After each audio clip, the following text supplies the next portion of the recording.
The rain hammered against the floor-to-ceiling windows of the penthouse like 1,000 desperate fingers trying to break through. I stood in the kitchen, my bare feet cold against the marble floor, watching the city lights blur into watercolor streaks through the glass. 3 years. 3 years of living in this gilded cage, and I still felt like a ghost haunting someone else's life. My hands trembled as I poured chamomile tea into the delicate porcelain cup, one of dozens in the cabinet that I'd never chosen, never wanted. The steam rose and kissed my face with fleeting warmth, a brief comfort in the suffocating silence that had become my constant companion. I wrapped my cardigan tighter around my thin frame, feeling the weight of fabric that cost more than my mother's monthly rent, yet provided no real warmth. 3 years of marriage to a man who barely looked at me. 3 years of sleeping in separate rooms. 3 years of wondering why he'd chosen me at all. The grandfather clock in the hallway chimed midnight, its echo bouncing off the empty walls. Marcus wouldn't be home for hours, if he came home at all. Most nights, I fell asleep to silence and woke to absence. The penthouse was enormous, spanning the entire top floor of the building, but it felt like a mausoleum, beautiful and lifeless. I moved to the living room, my footsteps soundless, practiced in the art of not disturbing the peace of a home that had never truly been mine. Everything here screamed of wealth and power. The Italian leather sofas I was afraid to sit on, the original paintings whose artists I couldn't pronounce, the Persian rugs that probably cost more than most people's homes. But none of it was mine. I was just another expensive object Marcus Valentino had acquired and forgotten. The marriage had been arranged, that much I understood. My father had owed money to dangerous people, the kind of debt that doesn't get erased with bankruptcy or apologies. One day, men in black suits had appeared at our cramped apartment, and my father's face had gone the color of ash. Then Marcus himself had arrived. I remember that day with crystalline clarity. He'd walked into our shabby living room like a predator entering a cage of mice, and everything had shifted. He was younger than I'd expected, only 30 to my 21, and devastatingly handsome in a way that made my breath catch. Dark hair swept back from a face of sharp angles and harder edges, eyes the color of smoke and steel, a body that moved with lethal grace beneath a suit that probably cost more than our annual rent. He'd barely looked at me that day. His gaze had swept over me once, cataloging, assessing, dismissing, before returning to my father. They'd spoken in low voices while I sat frozen on our threadbare couch, my younger sister clutching my hand with bruising force. I caught fragments: debt, arrangement, protection, marriage. My father had cried when Marcus left. Great, heaving sobs that shook his shoulders while he apologized over and over. "You'll be safe," he'd said, his voice breaking. "He promised you'd be safe, and your sister, your mother. He'll protect them all." The wedding had happened 2 weeks later in a courthouse, witnessed by stone-faced men in expensive suits and one terrified girl who'd barely graduated high school. Marcus had said his vows in a voice devoid of emotion, slipped a platinum band on my finger that felt like a shackle, and kissed me once. A brief, cold press of lips that promised nothing. That had been the only time he'd touched me in 3 years. I curled up on the window seat, pulling my knees to my chest, watching the rain. My reflection stared back at me in the glass. Too thin, too pale, drowning in clothes meant for someone with more substance. I'd lost weight since the wedding, despite the private chef who prepared elaborate meals I mostly ate alone. Depression, maybe, or just the slow erasure of existing in a space where you don't belong. The sound of the elevator doors opening made my heart jump. I glanced at the clock. 1:30 in the morning, early for Marcus. I heard his voice first, low and deadly calm, speaking in Italian to someone. Then other voices, his men, always surrounding him like a living fortress. Footsteps crossed the marble entryway, multiple sets, accompanied by the subtle rustle of concealed weapons and the faint smell of rain-soaked leather and gun oil. I should have gone to my room. That was the unspoken rule. When Marcus conducted business, I made myself invisible. But something in his tone made me freeze, my curiosity warring with self-preservation. "Don't care what his excuse was," Marcus was saying, his voice carrying that particular edge that made grown men flinch. "He had one job. One. And now we have a problem." I shifted slightly, trying to hear better, and my elbow knocked against the decorative vase on the side table. It wobbled, time slowing to syrup as I watched it teeter. My hand shot out, but I was too late. The vase fell, shattering against the hardwood floor with a sound like a gunshot in the quiet penthouse. The conversation stopped instantly. My heart hammered against my ribs as footsteps approached. Quick, purposeful, dangerous. I pressed myself back against the window seat, making myself as small as possible, my breath coming in shallow gasps. Marcus appeared in the doorway to the living room, and my breath caught. He'd removed his suit jacket, his white shirt unbuttoned at the collar, sleeves rolled up to reveal forearms corded with muscle and decorated with scars that told stories I'd never hear. His dark hair was slightly disheveled, and there was a smear of something on his jaw that might have been blood. His gray eyes found me immediately, pinning me in place like a butterfly to a board. For a moment, neither of us moved. I could see his men behind him, Alessandro, his right hand, and two others whose names I'd never learned. They all watched me with the blank expressions of men trained not to react. "I'm sorry," I whispered, my voice barely audible. "I didn't mean... I'll clean it up."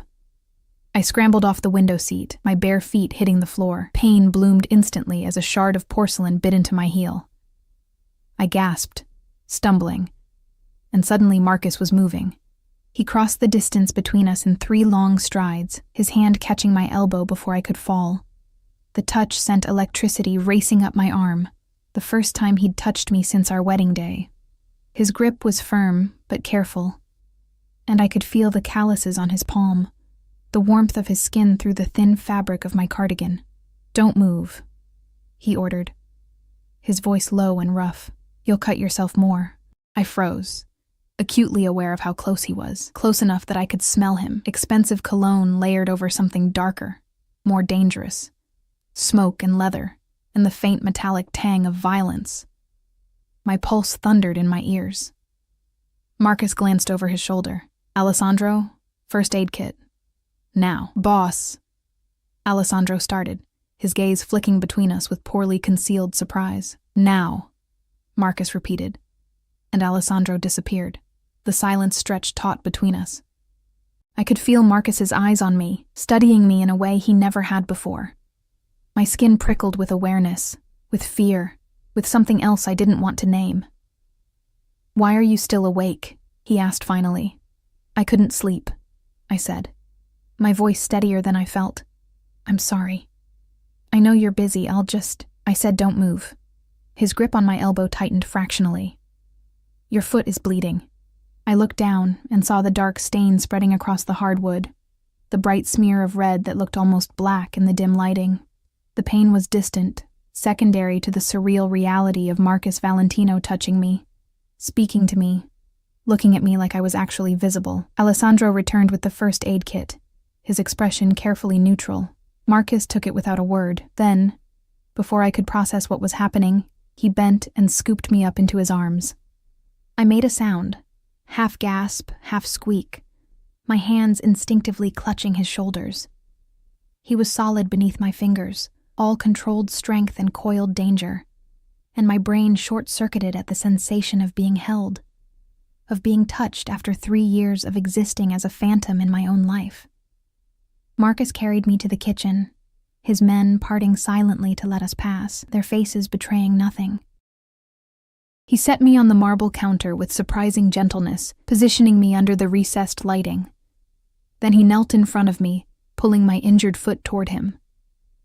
I watched in stunned silence as Marcus Valentino, the man whose name made criminals cross themselves and whose reputation painted him as a monster, carefully examined the cut on my heel. His fingers were gentle, methodical, and when he looked up at me, something in his expression had shifted. "This needs stitches," he said quietly. "It's fine," I protested automatically. "I can just..." "It's not fine." His voice carried an edge of something I'd never heard from him before, not quite anger. Something more complicated. "Alessandro, call Dr. Romano. Tell him to get here within the hour." "Marcus, really, it's just a cut." His gaze snapped to mine, silencing me. For 3 years he'd barely said my name. For 3 years, I'd been invisible. But now, with his hands on my skin, and his eyes locked on mine, I felt seen for the first time since that cold courthouse ceremony. "You're bleeding," he said, his voice low and dangerous in a way that made my stomach flutter. "In my home, under my protection. That makes it my concern." My breath caught. Under my protection, as if I'd ever truly been that. Marcus turned his attention back to my foot, cleaning the wound with efficient movements that suggested he'd done this before. His touch was careful, almost tender, and I found myself studying him, the strong line of his jaw, the thick lashes that framed those storm-gray eyes, the small scar that bisected his left eyebrow. He was beautiful and terrifying in equal measure, and I had no idea what to do with the fact that he was touching me, caring for me, looking at me like I mattered. Why? The word escaped before I could stop it. His hands stilled. "Why what?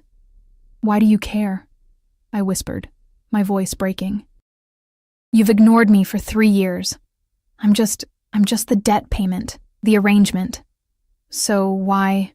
Marcus stood abruptly, stepping into the space between my knees, and my words died.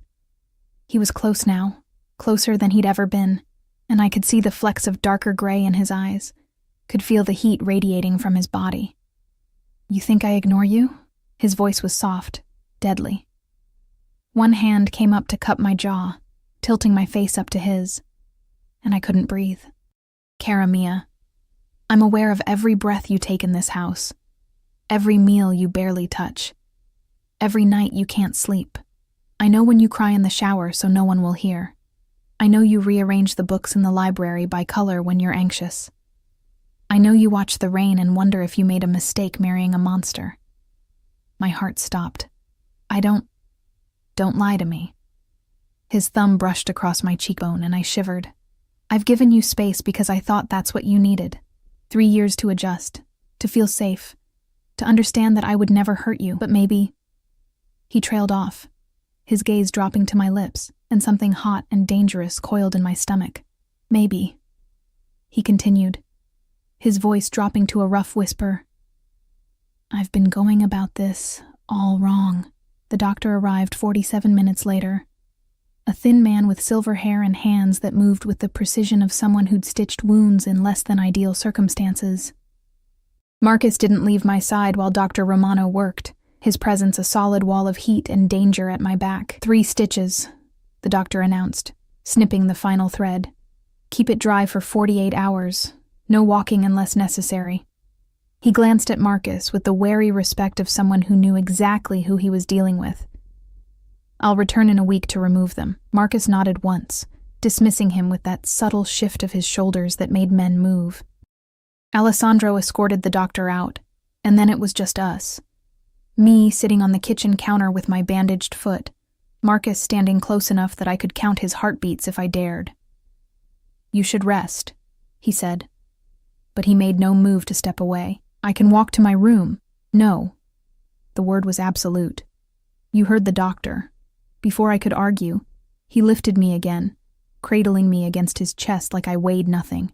My hands found his shoulders automatically, fingers curling into the expensive fabric of his shirt. I could feel his heart beating steady and strong beneath my palm, could smell the subtle scent of his cologne mixed with something uniquely him. He didn't take me to my room. Instead, Marcus carried me through the penthouse, past the guest room that had been mine for 3 years, down the hallway I'd never been invited to enter. His private wing. My breath caught as he shouldered open a door, revealing a bedroom that was all dark wood and masculine elegance, dominated by a massive bed that looked like it could sleep 4 people comfortably. "Marcus," I started, panic fluttering in my chest. "You're not sleeping alone tonight." He set me down on the edge of the bed with careful precision. "Not with an injury, not where I can't—" He stopped, jaw tightening. "Just don't argue with me. Not tonight." I stared at him, my mind racing. 3 years of separate rooms, separate lives, and now this? I don't understand what's happening. Marcus exhaled slowly, running a hand through his hair in a gesture that almost looked uncertain, except Marcus Valentino didn't do uncertain. He crouched in front of me, bringing us eye to eye, his hands resting on either side of my thighs, caging me in. I married you to save your family, he said, his voice low and rough. Your father's debt would have gotten him killed. Your mother, your sister, they would have been collateral damage. I couldn't. He paused, something dark crossing his face. I couldn't let that happen. But why? I whispered. Why would you care about some random family with debt? His jaw clenched. Because 15 years ago, my mother died because of debt my father couldn't pay. I was 14. I watched men drag her out of our apartment while my father begged. They said it was just insurance, just leverage. They brought her back 3 days later in a body bag. My heart cracked open. Marcus. I swore that day I'd never let it happen to another family if I had the power to stop it. His eyes met mine, and I saw the truth there. The boy who'd lost everything, who'd built an empire on blood and ruthlessness, to ensure he'd never be powerless again. When your father's debt came across my desk, I saw you. 21, working 2 jobs to help your family, so fucking brave and breakable. And I knew I couldn't let them touch you. So you married me.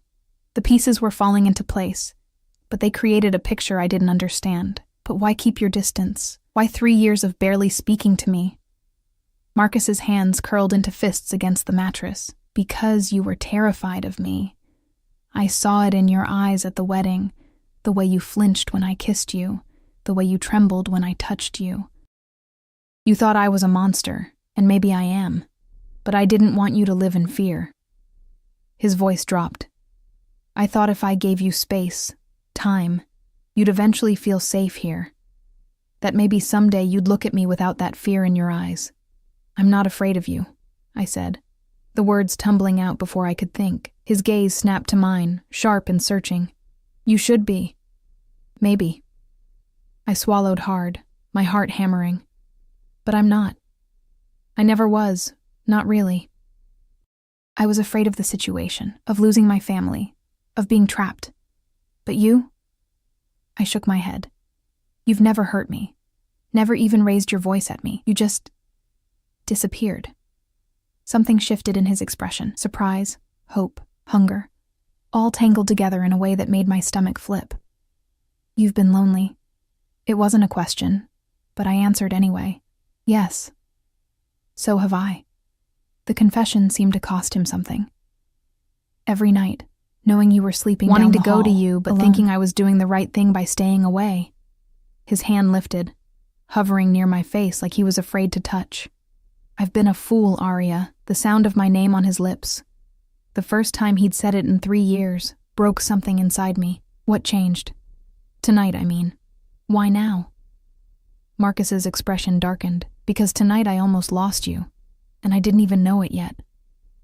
Confusion furrowed my brow. What are you talking about? He stood, pacing to the window, his shoulders tight with tension. The conversation you overheard, the one that made you drop that vase. We have a problem. Someone's been asking questions about you, taking pictures, following you to the coffee shop you go to every Tuesday, the library where you volunteer on Thursdays. Ice slid down my spine. What? I've had men watching you since the day we married, Marcus said, his voice hard. Protection, always at a distance. But tonight, I found out someone's been tracking you for 3 weeks, and my men didn't notice until yesterday. He turned to face me, and the fury in his eyes was terrifying.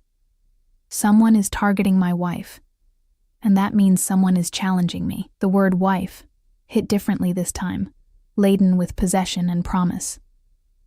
Who? That's what I'm going to find out. He crossed back to me, cupping my face in both hands, tilting it up to his. But understand this, Arya. Everything changes now. No more separate rooms. No more distance. You're mine, and I protect what's mine. Anyone who tries to touch you will learn exactly how much of a monster I can be. My breath came in shallow gasps. This close, I could see the barely leashed violence in him, the predator who'd killed and conquered to build his empire. But beneath that, I saw something else. Genuine fear. Fear for me. I need to know you understand, Marcus continued, his voice dropping to that dangerous softness. From this moment forward, you don't leave this penthouse without my men. You don't go anywhere I haven't cleared, and you definitely don't sleep in that lonely room down the hall anymore. His thumbs stroked across my cheekbones. I've tried to be noble, to give you the space you needed, but someone just declared war by threatening you, and I'm done pretending I don't want you in my bed, in my life, in every possible way. Marcus. I didn't know what to say, how to process the intensity of his words, the heat in his eyes. Tell me you understand, he demanded softly. Tell me you'll let me protect you. I understand. The words came out steadier than I felt. But I need something too. His eyes narrowed slightly. What? Honesty. I placed my hand over his heart, feeling it thunder beneath my palm. No more secrets. No more distance. If this is real, if we're really doing this, then I need to know you, not the monster everyone fears, but the man behind it. For a long moment, Marcus just stared at me. Then slowly he nodded. Honesty. I can do that. His lips curved into something that wasn't quite a smile, though you might not like everything you learn. Try me. He studied my face like he was memorizing it, his hand still cradling my jaw. I've wanted you since the day I first saw you. When I walked into that apartment and saw you sitting there in your worn jeans and oversized sweater, trying so hard to be brave while your world fell apart, something in me just claimed you. It was instant and absolute, and it terrified me. My heart stuttered. Why would that terrify you? Because men like me don't get to want things. His voice was raw, stripped of the usual control. We take what we need and destroy what threatens us, but wanting, that's vulnerability. That's a weakness enemies can exploit. His forehead touched mine, and I could feel his breath against my lips. But I looked at you and wanted anyway. Wanted to protect you, possess you, keep you safe from everything, including myself. That's why you stayed away. I breathed, understanding finally clicking into place. You thought you were protecting me from your own feelings. I thought I was protecting you from becoming a target. His hands slid down to my shoulders, my arms, leaving trails of fire. I thought if we seemed like a business arrangement, if you appeared to be just another transaction, no one would see you as leverage. I was wrong. Someone saw through it, or they don't care, and now you're in danger because of me. So what happens now? Marcus pulled back slightly, his eyes searching mine. Now I stop pretending. Now I claim my wife properly, and I make sure every person in this city knows that touching you means death. His hand curved around the back of my neck, possessive and gentle. Now I keep you so close that nothing and no one can hurt you. The intensity in his voice, in his touch, made my pulse race. That sounds like a cage, a gilded cage, Karamia. But yes, he didn't lie. Didn't try to soften it. I won't apologize for keeping you safe, even if it means locking you away from the world. I should have been angry. Should have fought against the idea of being confined, controlled. But looking into Marcus's eyes, seeing the genuine fear there mixed with hunger and possession, I found I couldn't summon the outrage. Maybe because some broken part of me had always wanted to be wanted this desperately. Or maybe because 3 years of loneliness had left me starving for connection, even if it came wrapped in danger and obsession. Okay, I whispered. Marcus went very still. Okay? I'm not saying I'll be a perfect prisoner, I clarified, feeling braver than I had in years. And we're going to have to figure out how this works, how we work. But yes, okay. I'll stay close. I'll let you protect me. I met his gaze steadily, but you have to let me in too. No more walls between us. Something fierce and possessive flashed across his face. No more walls. He agreed. Then, with aching slowness, he leaned in and pressed his lips to mine. The kiss was nothing like our wedding kiss. That cold, perfunctory press of lips that had promised nothing. This was heat and hunger barely leashed. Marcus's mouth moving against mine with careful intensity, like he was holding himself back from devouring me whole. His hand tightened on my neck, angling my head, and when his tongue traced the seam of my lips, I opened for him without thinking. The kiss deepened, and I made a sound I didn't recognize. Need and surrender all tangled together. Marcus groaned against my mouth, his free hand finding my waist, pulling me closer to the edge of the bed, pressing himself between my thighs. I could feel the evidence of his desire, could feel the way his whole body trembled with the effort of maintaining control. When he finally pulled back, we were both breathing hard. His pupils were blown wide, his lips slightly swollen, and the look in his eyes was pure predator. 3 years, he said roughly, his voice barely recognizable. 3 years I've wanted to do that, wanted to taste you, touch you, claim you properly. His hands flexed on my waist. You have no idea how hard it's been. Hearing you in the shower, smelling your shampoo in the hallway, knowing you were sleeping alone just down the hall. I was trembling, overwhelmed by sensation and emotion. Marcus, but not tonight. He pressed one more gentle kiss to my forehead, then stepped back with visible effort. Tonight you rest. Let your foot heal. And he exhaled shakily. I need to make some calls, find out who's been following you, and explain to them why that was a fatal mistake. The shift from passionate to deadly was jarring, a reminder of exactly who I'd married. But somehow, knowing he was channeling that violence toward protecting me made it less frightening and more thrilling. Marcus helped me under the covers, his movements surprisingly gentle.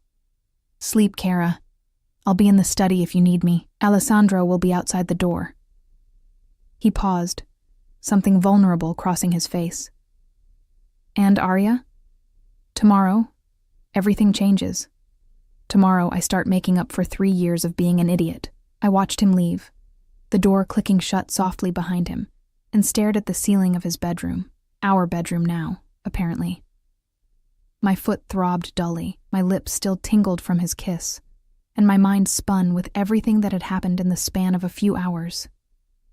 Someone was following me. Marcus had wanted me all along. We just had our first real kiss. Everything had changed, just like he said.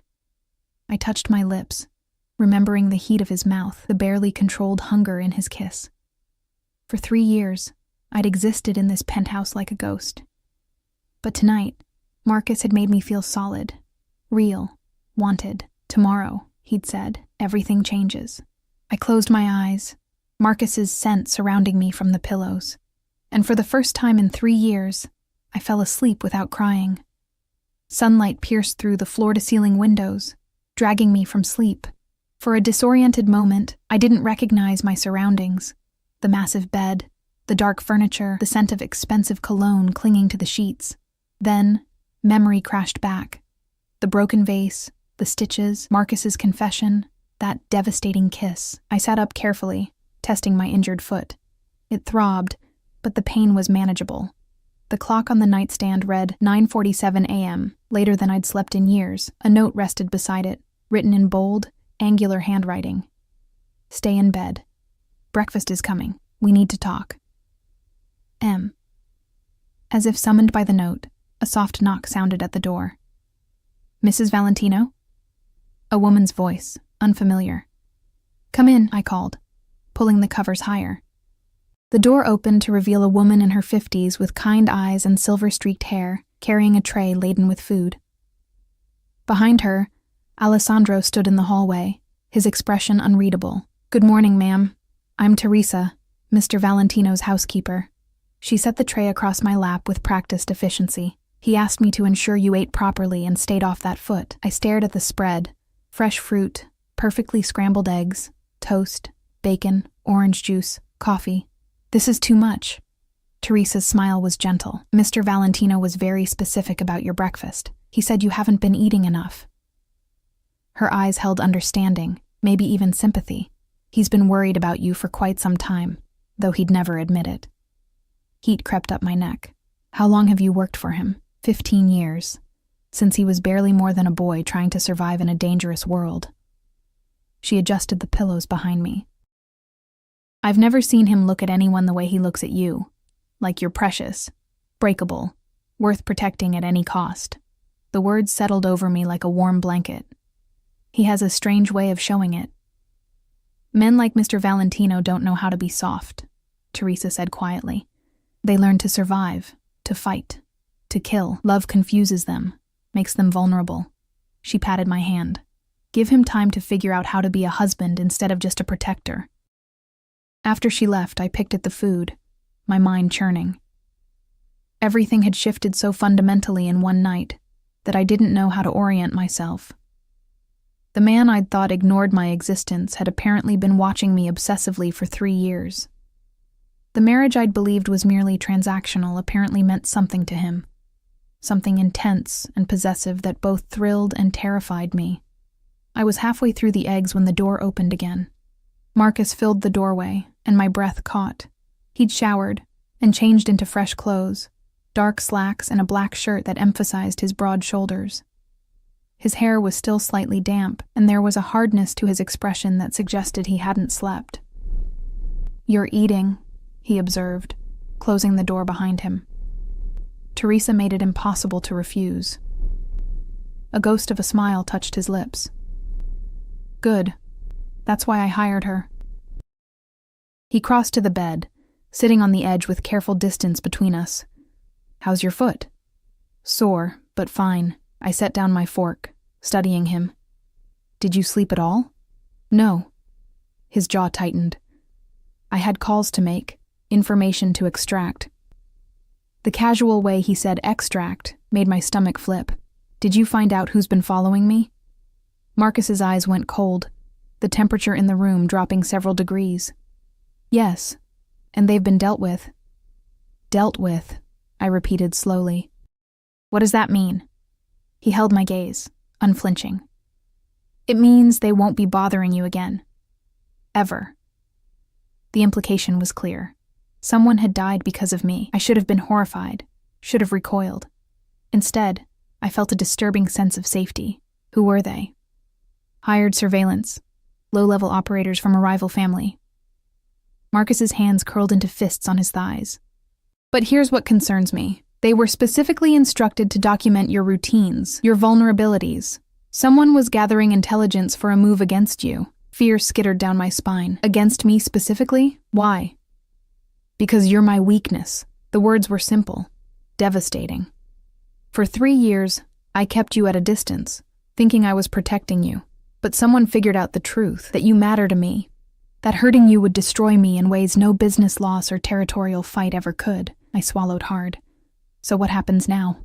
Marcus shifted closer, his hand finding mine on the comforter. His fingers were warm, slightly calloused, and they intertwined with mine, like we'd done this 1,000 times before.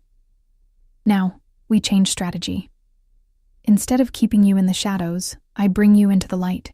By tonight, every person in this city will know that Aria Valentino is untouchable. That she's under my protection, my possession, and harming her means going to war with me. How are you going to do that?" His thumb stroked across my knuckles, the gesture almost absent, like he needed to touch me. "There's a gala tonight. Black tie, invitation only, attended by every major player in the city, legitimate and otherwise. I never bring dates to these events, never show weakness by appearing with someone who matters." His gray eyes met mine. "Tonight, I'm bringing my wife. And I'm making sure everyone understands exactly what you mean to me." My heart hammered. "Won't that make me more of a target?" "No." The word was absolute. "It will make you suicide to target. Right now you're a mystery, a potential weakness to exploit. After tonight, you'll be a declared asset. Anyone who touches you will know they're starting a war they can't win." His hand tightened on mine. "I have the power to protect you, Aria. I just need to stop hiding you and start claiming you." The intensity in his voice, the possessive way he said claiming, sent heat pooling in my stomach. "Okay." Marcus's eyes darkened, just like that? No argument? "You think I should argue? Most people would." He studied my face like he was trying to solve a puzzle. Most people would be demanding I take them far away from danger, not parade them in front of it. I thought about the last 3 years. The loneliness, the invisibility, the feeling of being a ghost in my own life. Then I thought about last night, Marcus's hands on my skin, his confession, that soul-searing kiss. I'm tired of being invisible. If being visible means being yours, then I can live with that. Something fierce and possessive flashed across his face. He leaned in, his free hand cupping my jaw, and kissed me with barely restrained hunger. This kiss was different from last night's. Less controlled, more demanding. His tongue swept into my mouth, claiming, and I made a sound that was half gasp, half moan. When he pulled back, we were both breathing hard. "After tonight," he said roughly, "there's no going back. You'll be mine in every way that matters. In the eyes of my world, in reality, in this bed." His thumb traced my lower lip. "Are you sure this is what you want?" I should have been uncertain, should have asked for time, for space to process. But looking into Marcus's storm-gray eyes, feeling the way he trembled with the effort of holding back, I found I'd never been more certain of anything. "I'm sure." Marcus exhaled shakily, then stood with visible effort. "Then we have a lot to do today. I've had a stylist scheduled to arrive this afternoon. You'll need a dress, hair, makeup, everything. I have dresses. Not like this one." His eyes raked over me with an intensity that made my skin prickle. "Tonight, you need to look like exactly what you are, a queen. My queen. Untouchable, devastating, mine." He moved toward the door, then paused. "And Arya, after tonight we share this room, this bed, no more separate lives." The promise in his voice made my stomach flip. "Okay." He left, and I sat there amid the breakfast tray, my lips still tingling from his kiss, my mind spinning with everything that was happening. 24 hours ago, I'd been invisible. Now, I was about to be paraded in front of the most dangerous people in the city as Marcus Valentino's most prized possession. The afternoon arrived in a blur of activity. The stylist Marcus hired was a severe woman named Isabel, who looked at me with critical eyes before nodding once, as if I'd passed some test. She brought 3 assistants and enough equipment to stock a salon. "Mr. Valentino was very specific about tonight," Isabel said, directing her team with sharp gestures. "Elegant, but powerful. Beautiful, but untouchable. You need to look like a woman who could bring a man to his knees with a glance." "That's a tall order," I muttered. Her smile was sharp. "Darling, have you looked in a mirror? The bones are already there. We just need to show the world what Mr. Valentino already sees." What followed was hours of pampering that felt more like preparation for battle. My hair was washed, trimmed, and styled into soft waves that cascaded down my back. My nails were shaped and painted a deep red that Isabel called blood and roses. Makeup was applied with artistic precision, subtle but striking, emphasizing my eyes and cheekbones in ways I'd never managed myself. Then came the dress. Isabel held it up with reverent hands. A floor-length gown in midnight blue silk that seemed to capture light and shadow in its folds. The neckline was elegant but revealing. The waist cinched, the skirt flowing like water. Diamond-studded heels accompanied it, along with jewelry that probably cost more than my family's house. "Mr. Valentino chose this himself," Isabel said, helping me into the dress. "He was very particular about the color. Said it matched your eyes when you're angry." The dress fit perfectly, hugging every curve I'd forgotten I had under my usual oversized clothes. When I finally looked in the full-length mirror, I barely recognized myself. The woman staring back was elegant, poised, powerful. Everything I'd never felt like before. "You look like you belong in his world now," Isabel said softly. "Like a queen." A knock at the door made us both turn. "Come in," I called. Marcus entered, and the moment his eyes landed on me, he froze. The expression that crossed his face was raw, unguarded. Hunger and possession and something that looked almost like reverence. "Leave us," he said without looking away from me, his voice rough. Isabel and her team disappeared quickly, the door clicking shut behind them. Marcus crossed the room slowly, circling me like a predator, his gaze cataloging every detail. "Do you have any idea," he said finally, stopping in front of me, "how beautiful you are, how every man at that gala is going to want you the moment you walk in?" My breath caught. "Marcus, but they can't have you." His hand found my waist, pulling me flush against him. "Because you're mine. Every gorgeous inch of you belongs to me. And after tonight, everyone will know it." He leaned down, his lips brushing the shell of my ear. I'm going to make you shine, cara mia. And then I'm going to make sure the world knows that touching you means death. The possessive promise in his voice made me shiver. You sound very sure of yourself. I am. He pulled back enough to meet my eyes, and the intensity there stole my breath. I've spent 3 years holding back, being cautious, protecting you from afar. Starting tonight, that ends. Starting tonight, you're not just my wife in name. You're my partner, my obsession, my greatest weakness made into my greatest strength. That's a lot of pressure, I whispered. Marcus's smile was dangerous. You can handle it. You've survived 3 years married to a monster. Tonight you just have to stand beside him and look exactly like this, untouchable and mine. He stepped back, adjusting his cufflinks with practiced ease. He was devastating in his tuxedo, every inch the dangerous kingpin who commanded fear and respect in equal measure. The car is waiting. Are you ready? I took a shaky breath, looking at myself one more time in the mirror. The woman staring back looked ready for anything. Elegant, powerful. Marcus Valentino's equal. I'm ready. Marcus offered his arm, and I took it, feeling the solid strength of him beneath my fingers. As we walked toward the elevator, Alessandro and 2 other guards falling into formation around us, I realized that everything truly was changing. The invisible girl who'd haunted this penthouse was gone. In her place was a woman about to walk into the lion's den on the arm of the most dangerous man in the city. And somehow I wasn't afraid. The gala was held at the Palazzo, an exclusive venue that dripped old money and older secrets.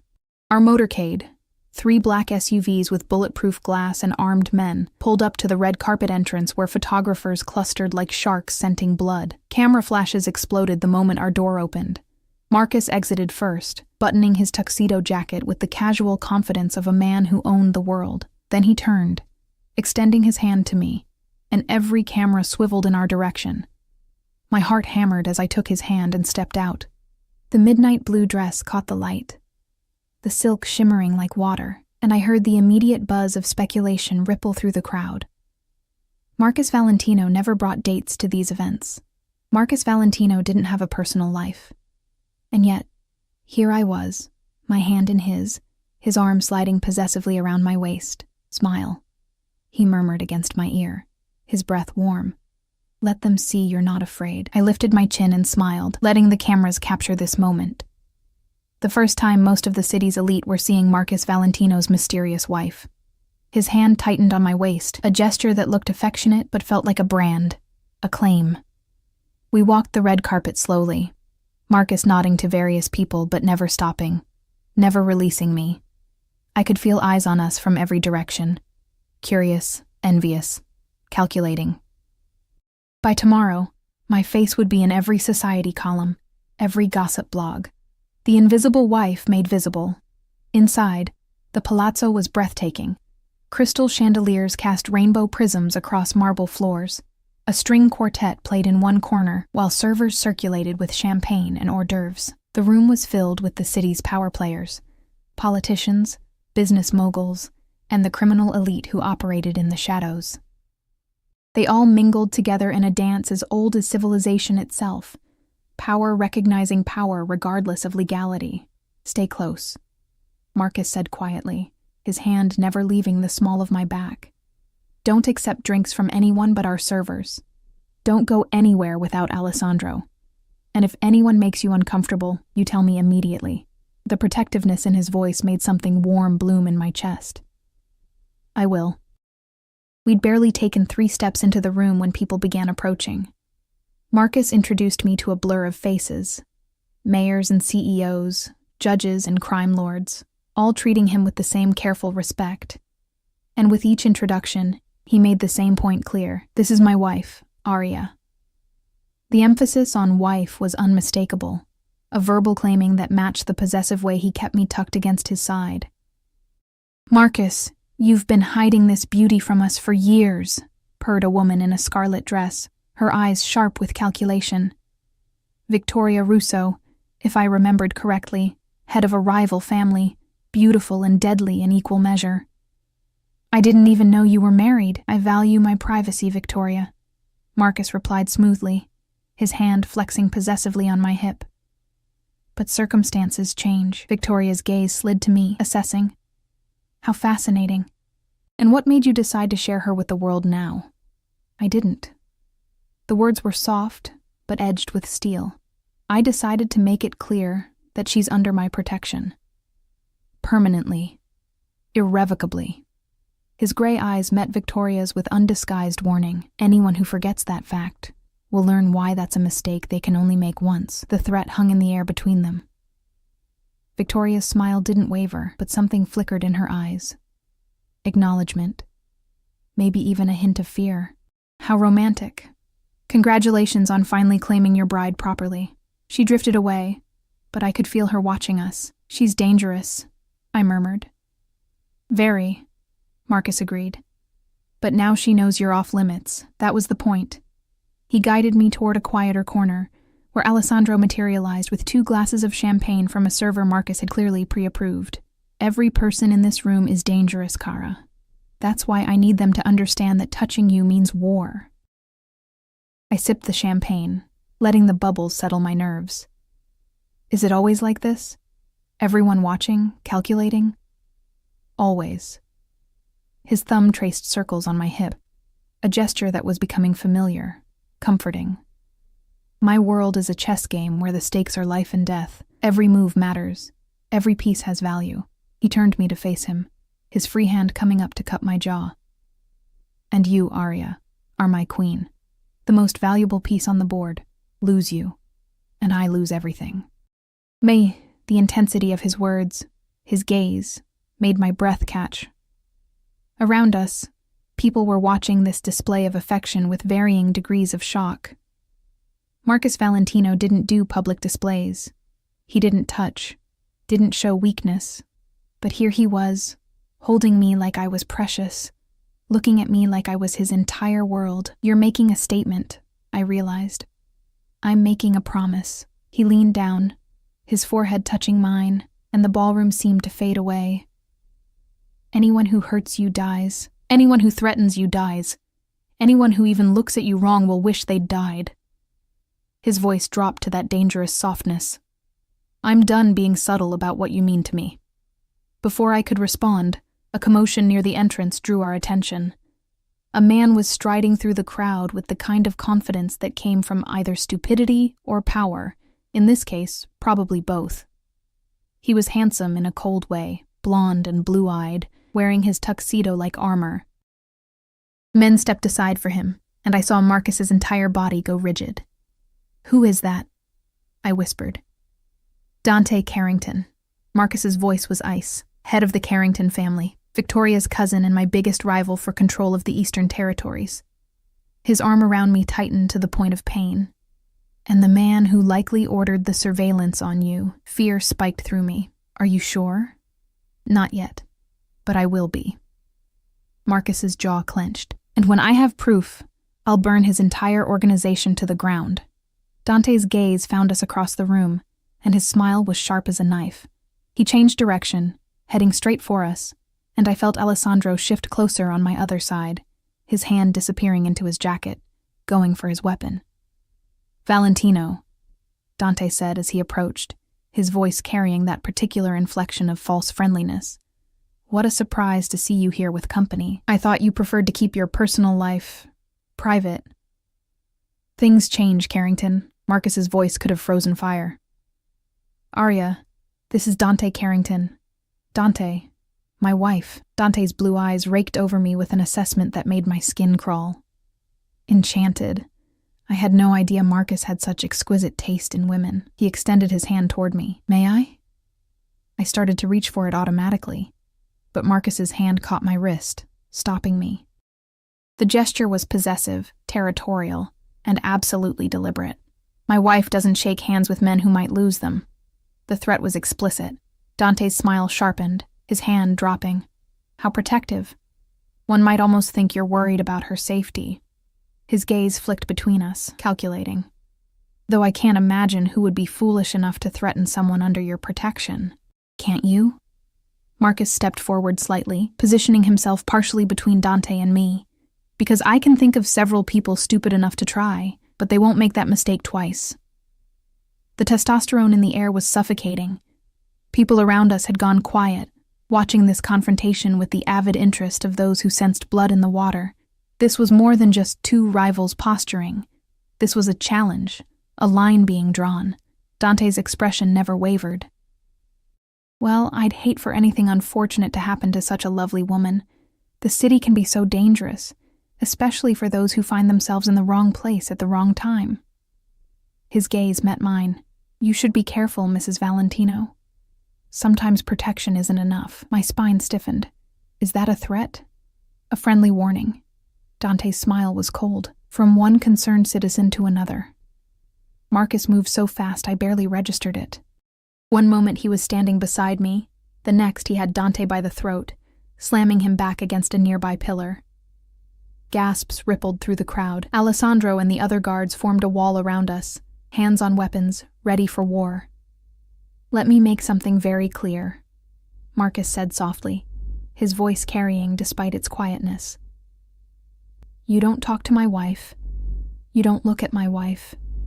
You don't think about my wife.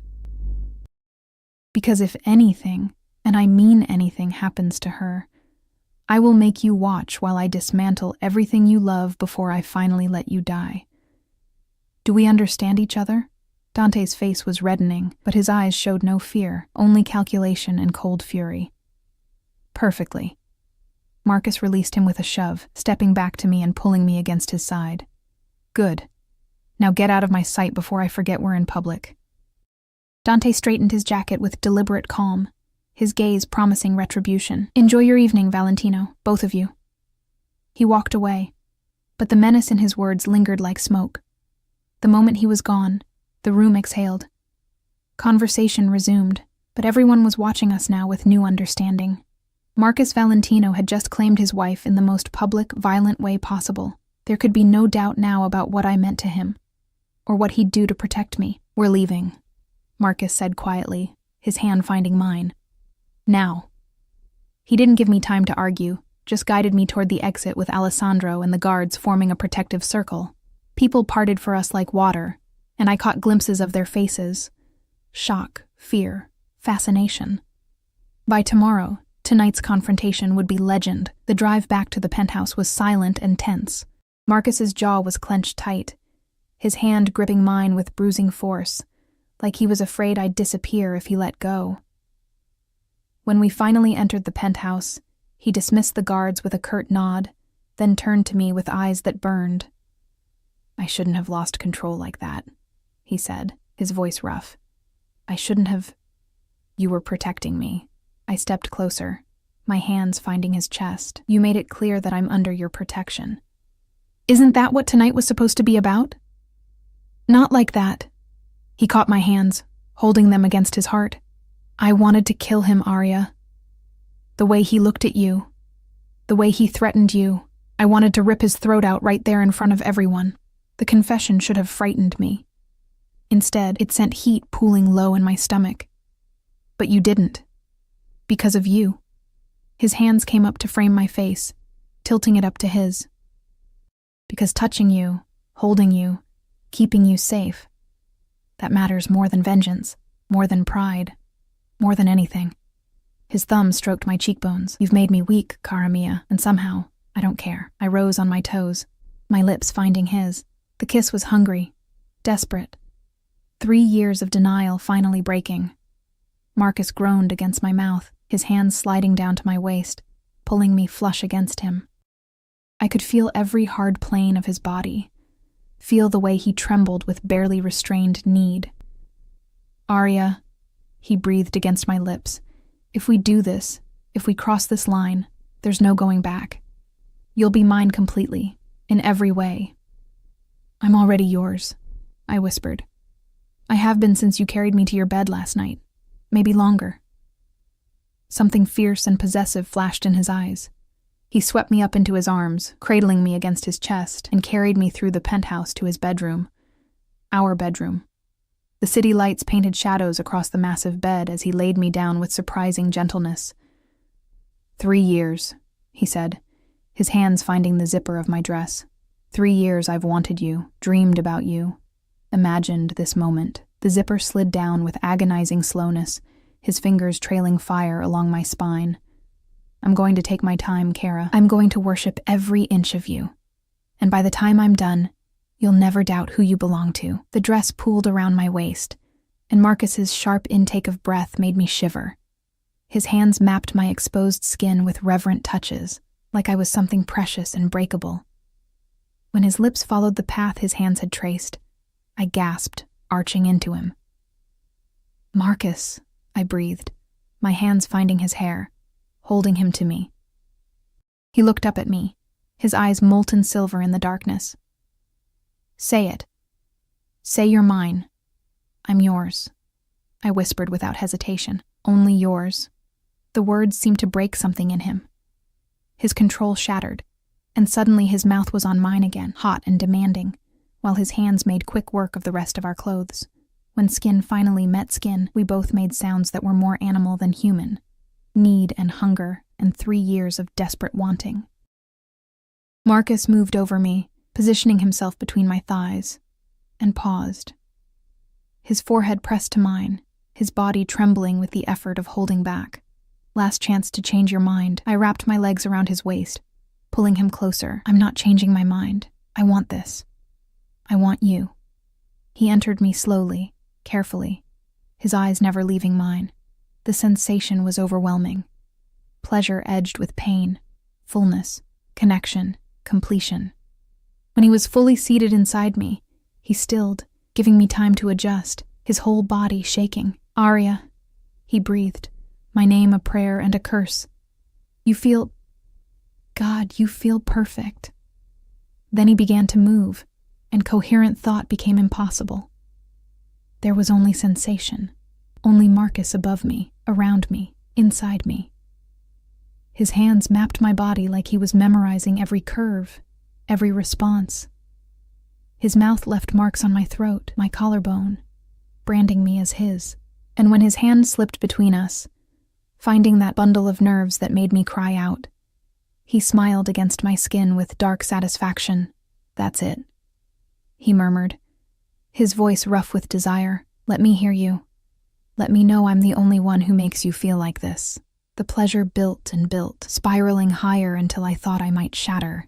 Marcus's rhythm became more urgent, his control fraying, and when he commanded, "Come for me, Kara," I obeyed, falling apart in his arms with a cry that might have been his name. He followed moments later, my name on his lips, his body shuddering against mine as he found his own release. Then he collapsed beside me, pulling me into his arms, holding me like I might disappear. For long moments, we just breathed together, hearts racing, skin slick with sweat. Marcus's hand stroked through my hair with surprising tenderness, and when I looked up at him, the expression on his face stole my breath. Mine, he said softly, fiercely. You're mine now, Arya. Completely, irrevocably mine. I pressed a kiss to his chest, right over his heart. And you're mine. His arms tightened around me, always have been, Cara Mia, even when I was too stupid to admit it. We lay there in the darkness, wrapped around each other, and for the first time since our courthouse wedding 3 years ago, I felt like I was exactly where I belonged. Block 5. I woke to unfamiliar warmth, Marcus's body wrapped around mine, his arm heavy across my waist, his breath stirring my hair. Morning light filtered through the windows, painting everything gold, and for a moment I just existed in that perfect stillness, memorizing the weight of him, the rhythm of his breathing, the way his hand splayed possessively across my stomach even in sleep. Then his phone shattered the peace. Marcus came awake instantly, the warrior replacing the lover in a heartbeat. He grabbed the phone from the nightstand, his voice sharp. What? I couldn't hear the response, but I watched his expression darken, his jaw clenching. When? A pause. How many? Another pause, longer this time. Handle it. I'll be there in an hour. He ended the call and turned to me, his hand cupping my face with surprising gentleness. I have to go. There's been a situation at one of the warehouses. Fear spiked through me. What kind of situation? The kind that requires my immediate attention. He pressed a kiss to my forehead. Alessandro will stay with you. Don't leave the penthouse for any reason. I mean it, Arya. Marcus, promise me. His eyes were intense, worried. After last night, after what happened with Carrington, I need to know you're safe while I handle this. I swallowed my protest. I promise. He dressed quickly, efficiently, transforming from the passionate lover to the dangerous crime lord. Before leaving, he kissed me one more time. Deep, possessive, promising. I'll be back soon. And Arya? Last night changed everything, for both of us. Then he was gone, and I was alone in the massive bed, my body still aching pleasantly from his touch, my heart full of emotions I couldn't quite name. The morning crawled by. Teresa brought breakfast, her eyes twinkling with knowing warmth when she saw which bedroom I'd emerged from. Alessandro stationed himself outside the door, polite but immovable. I tried reading, tried watching television, but my mind kept circling back to Marcus, where he was, what danger he was facing, when he'd return. It was nearly noon when my phone rang, an unknown number. I almost didn't answer, remembering Marcus's warnings, but something made me pick up. Hello? Mrs. Valentino. The voice was cultured, male, and sent ice down my spine. Or may I call you Arya? We haven't been properly introduced, though I feel like I know you quite well. My hand tightened on the phone. Who is this? Dante Carrington. I apologize for the informality of this call, but circumstances require directness. He paused, and I could hear the smile in his voice. Your husband is currently at the warehouse on 5th and Morrison, dealing with a little problem I arranged. A distraction, you might say. Terror gripped my throat. What do you want? To talk. Face to face. There are things you should know about your devoted husband. Things that might change your perspective on your marriage. His voice was smooth, persuasive. Meet me at the Meridian Hotel, penthouse suite. Come alone, or I'll ensure that warehouse fire spreads to buildings with far more innocent casualties. Fire? My voice cracked. You said a fire? A small one. Controllable for now, but these things can get out of hand so quickly. The threat was velvet-wrapped steel. You have 30 minutes, Arya. Don't disappoint me. And don't tell anyone. Not Alessandro. Not your husband's men. This is between you and me. The line went dead. My hands shook as I stared at the phone. This was a trap. It had to be. But if Dante had really set that fire, if he was threatening innocent lives, I thought of Marcus's face when he'd talked about his mother, about the helplessness he'd felt as a boy. I couldn't let people die because of me. I grabbed a coat and my purse, my mind racing. Alessandro was in the hallway, but there was a service elevator at the other end of the floor, one I'd discovered during sleepless nights of exploring. If I was quick, if I was quiet. 10 minutes later, I was in a cab, heading toward the Meridian Hotel.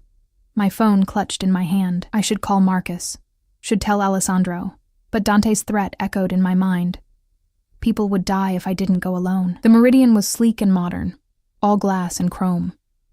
I gave Dante's name at the desk, and the concierge directed me to a private elevator that required a key card. My heart hammered as I rode up, watching the numbers climb, wondering if I was making the biggest mistake of my life. The elevator opened directly into the penthouse suite. Dante stood by the floor-to-ceiling windows, backlit by the city skyline, looking like he'd stepped out of a magazine. He turned when I entered, his smile sharp. Arya, thank you for coming. He gestured to a chair. Please sit. Would you like a drink? I want you to call off whatever you're doing at that warehouse. My voice was steadier than I felt. And then I want you to tell me what this is really about. Dante's smile widened. Direct. I like that. Marcus chose well. He moved to a bar cart, pouring amber liquid into 2 glasses. The warehouse is fine. The fire was contained 20 minutes ago. I needed to ensure you'd come without your husband's knowledge. Relief and fury warred in my chest. You manipulated me. I motivated you. He brought me a glass, which I didn't take. There's a difference. And before you get too angry, know that I'm about to give you information that Marcus should have shared years ago. I'm not interested in your games. Not even if they concern your father. That stopped me cold. Dante's eyes gleamed with satisfaction. I thought that might get your attention. Sit, Arya. This story requires context. Against my better judgment, I sat. Dante settled into the chair across from me, swirling his drink. 3 years ago, your father owed money to some very bad people. But did Marcus ever tell you why? He paused. Your father didn't gamble, didn't live beyond his means. The debt came from medical bills. Your mother's cancer treatment. Experimental procedures that insurance wouldn't cover. My stomach dropped. How do you know that? Because I made it my business to know everything about Marcus's wife. Dante leaned forward. Here's what's interesting. Those experimental treatments? They worked. Your mother's cancer went into remission. But the debt collectors didn't care about success stories. They wanted their money, with interest that would have enslaved your family for generations. Marcus paid the debt, I said quietly. That's why he married me. Partially. Dante's smile was cold. But here's what Marcus didn't tell you. I was the one who originally held your father's debt. Not some nameless criminals, me. I bought it specifically to use as leverage against Marcus. The room tilted. What? Marcus and I have been at war for years over the Eastern Territories. Your family was supposed to be my leverage. Threaten them, force Marcus to back down, or watch innocents suffer. Dante shrugged. But Marcus found out before I could make my move. He came to me with an offer. He'd cede a portion of the Eastern Territories if I transferred your father's debt to him and stayed away from your family. I couldn't breathe. You're lying. Am I? Dante pulled out his phone, scrolling through documents. Here's the contract, signed by both of us. Marcus gave up territory worth hundreds of millions to protect your family. And then, to ensure I couldn't touch you again, he married you himself. He looked up at me. Tell me, Arya, does that sound like a man who married you out of obligation or obsession? My mind reeled. Marcus had sacrificed part of his empire for me, for my family, before I'd even known his name. The marriage hadn't just been about paying a debt. It had been about removing me from Dante's reach entirely. Why are you telling me this? I whispered. Because Marcus winning you was never part of my plan. Dante's expression hardened. I wanted leverage. Instead, I gave him the one thing that makes him vulnerable, you. And last night, watching him nearly kill me in front of everyone for daring to threaten you, I realized something. The only way to truly hurt Marcus Valentino is through his wife.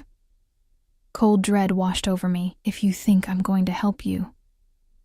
I don't need your help. Dante stood, moving to the windows. I just needed to get you here, away from his protection, to prove a point. The sound of footsteps made me spin. Men emerged from the other rooms. 5 of them, armed, faces hard. My heart seized as I realized the trap I'd walked into. You see?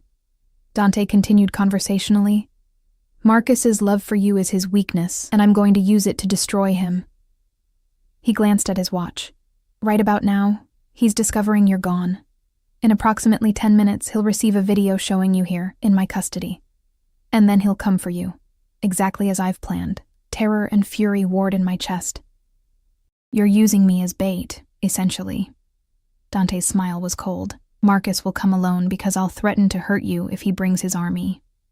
He'll be vulnerable, emotional, desperate, and when he walks through that door, my men will be waiting. I'll take everything from him, his empire, his life, and the satisfaction of knowing he died trying to save you. He'll kill you first, I said with more confidence than I felt. Perhaps. But you'll be dead too, which means he loses either way. Dante moved closer, and I fought the urge to recoil. I'm going to enjoy watching his face when he realizes he can't save you this time. The elevator dinged. Everyone froze. Dante's expression shifted from confident to confused. That's not possible. We have at least... The elevator doors opened, and Marcus stepped out. But he wasn't alone. Alessandro emerged behind him, followed by 20 armed men who fanned out with military precision. And Marcus. Marcus looked like death personified. His suit was torn, smudged with soot from the warehouse fire. His knuckles were bloody, and his eyes were cold, empty, promising annihilation. You miscalculated, Carrington, Marcus said, his voice soft and deadly. You assumed I wouldn't know my wife left the penthouse. You assumed I wouldn't have trackers in everything she owns. He held up his phone, showing a map with a blinking red dot. My location. You assumed I'd be stupid enough to come alone. Dante's men reached for their weapons, but they were outgunned and outmaneuvered. Alessandro's team had weapons trained on them before they could even draw. The standoff was over before it began. Marcus's gaze found mine across the room, and something in his expression cracked. Arya, are you hurt? I shook my head, unable to speak past the lump in my throat. His attention snapped back to Dante with lethal focus. You touched my wife. You threatened her. You used her as bait. He moved forward, each step measured, terrifying. I told you what would happen if anyone hurt her. Did you think I was bluffing? Marcus, Dante started, but Marcus's fist connected with his jaw, sending him sprawling. Don't say her name. Marcus hauled Dante up by his collar, his voice dropping to that dangerous softness. Don't think it. Don't breathe in her direction, because I'm going to make an example of you that will echo through this city for decades. You can't kill me here, Dante gasped. Too many witnesses. Too public. Marcus's smile was terrible. Who said anything about killing you? He shoved Dante toward Alessandro. Take him to the facility. I want every piece of his organization dismantled by sunrise, his assets, his territory, his people, all of it. Leave him with nothing but the clothes on his back and the memory of what he lost. Boss. Alessandro hesitated. And make sure he understands that if he ever comes near my wife again, if he ever speaks her name again, if he ever so much as thinks about her, then I'll revisit the question of killing him. Slowly. Creatively. Marcus's gaze was ice. Get him out of my sight. Alessandro and the men dragged Dante toward the stairs, avoiding the elevator we'd need. Dante's protests faded as they disappeared, leaving Marcus and me alone in the penthouse suite. For a long moment, neither of us moved. Then Marcus crossed to me in 3 long strides, pulling me into his arms with bruising force. His whole body trembled as he buried his face in my hair. When I realized you were gone, he said, his voice breaking. When I saw that empty bedroom, I thought, Christ, Arya, I thought I'd lost you. I'm sorry. Tears streamed down my face. He said there was a fire, that people would die if I didn't come alone. I know. Marcus pulled back enough to cup my face, his thumbs wiping away my tears. Dante told me everything he said to you. And I should have told you the truth about your father's debt, about what I gave up to protect you. He closed his eyes. I didn't want you to feel obligated. Didn't want you to think I expected gratitude or repayment. You gave up part of your territory for me, I whispered, before you even knew me. I saw your picture in the debt file. His eyes opened, and they were raw, vulnerable. Just one photo, and I knew I'd do anything to keep you safe. It wasn't rational. It wasn't smart. But it was absolute. His forehead touched mine. I've been yours from that moment, Arya. Long before you were mine. The confession broke something in me. I kissed him with everything I had. Love, gratitude, forgiveness, promise. He responded desperately, his hands tangling in my hair, holding me like I might disappear. When we finally broke apart, both breathing hard, Marcus rested his forehead against mine. We're going home. And then we're going to talk about you, ever leaving my sight again. I thought I was protecting you, I protested weakly. I'm supposed to protect you. His voice was fierce. That's my job, my purpose, my entire reason for existing. You don't get to sacrifice yourself for me, Kara. That's not how this works. Then how does it work? Marcus's expression softened. We protect each other. We trust each other. And we never, ever face danger alone again. He pressed a kiss to my forehead. Can you live with that? I thought about the last 3 years of loneliness, about last night's passion, about this morning's terror, and this moment's relief. Yes, I can live with that. Good. He lifted me into his arms, carrying me toward the elevator. Because you're stuck with me now, Mrs. Valentino. For better or worse, in danger and in safety for the rest of our lives, I can think of worse fates. I murmured against his chest. His arms tightened. So can I. Cara mia. So can I. 3 months later, I stood in the penthouse kitchen making tea, watching the rain streak down the windows, But this time, the silence didn't feel suffocating. This time, I knew Marcus would be home soon. Knew I'd fall asleep in his arms, knew I'd wake to his kisses. The debt that had brought us together was long paid. Dante Carrington had fled the city, his empire in ruins, his name a cautionary tale. My family was safe, thriving even. My mother's cancer still in remission, my sister in college, my father working an honest job that Marcus had quietly arranged. And Marcus and I, we were learning each other day by day. Learning how to be partners instead of strangers. Learning that love built on protection and obsession could grow into something deeper, more real. The elevator dinged, and I smiled, setting down my tea. Marcus appeared in the doorway, and the look on his face when he saw me, like I was his entire world, his greatest treasure, his home, never got old. "Hey," I said softly. "Hey yourself." He crossed to me, pulling me into his arms, kissing me with the casual intimacy of someone who had the right. "How was your day?" "Quiet, boring, perfect." I leaned into him, breathing in his scent. "How was yours?" "Better now." His hand found my waist, thumb stroking in that possessive way that made me shiver. "I have a surprise for you." "Oh?" He pulled an envelope from his jacket, handing it to me. Inside were 2 plane tickets to Italy. 2 weeks. No business, no danger, no interruptions. Just you and me, finally taking the honeymoon we never had. Tears pricked my eyes. "Marcus, I want to show you where my mother was from. Want to walk the streets she loved, eat at the restaurants she talked about." His expression was vulnerable, open. "Want to build memories with you that have nothing to do with debts or danger or the life we've lived here." I kissed him, pouring everything I felt into it. Love, gratitude, joy. "When do we leave?" "Friday." His smile was real, unguarded. "Think you can be ready by then?" "I've been ready for 3 years," I murmured against his lips. I just didn't know it yet. Marcus's arms tightened around me, and we stood there in the kitchen, rain falling outside, the city lights beginning to glow as dusk approached. We'd started in darkness, a marriage born from debt and desperation. But somehow impossibly we'd found light. "I love you," I whispered, the first time I'd said the words aloud. Marcus went still, then pulled back to look at me, his eyes blazing. "Say it again." "I love you, Marcus Valentino." Obsessive, possessive, protective mine. His kiss was fierce, claiming, promising forever. When he finally pulled back, his voice was rough with emotion. "I love you too, Arya. More than territory, more than power, more than my own life. You're everything." And in that moment, with the rain falling and the city glowing and Marcus's arms around me, I knew we'd be okay. The debt was paid, the danger was past, and what remained was just us, 2 broken people who'd found healing in each other, who'd built love from the ashes of obligation. It wasn't the fairy tale I'd dreamed of as a girl. It was better, real, hard-won, ours. After 3 years of marriage, Marcus Valentino had finally touched me. And everything had changed, everything except the one truth that mattered most.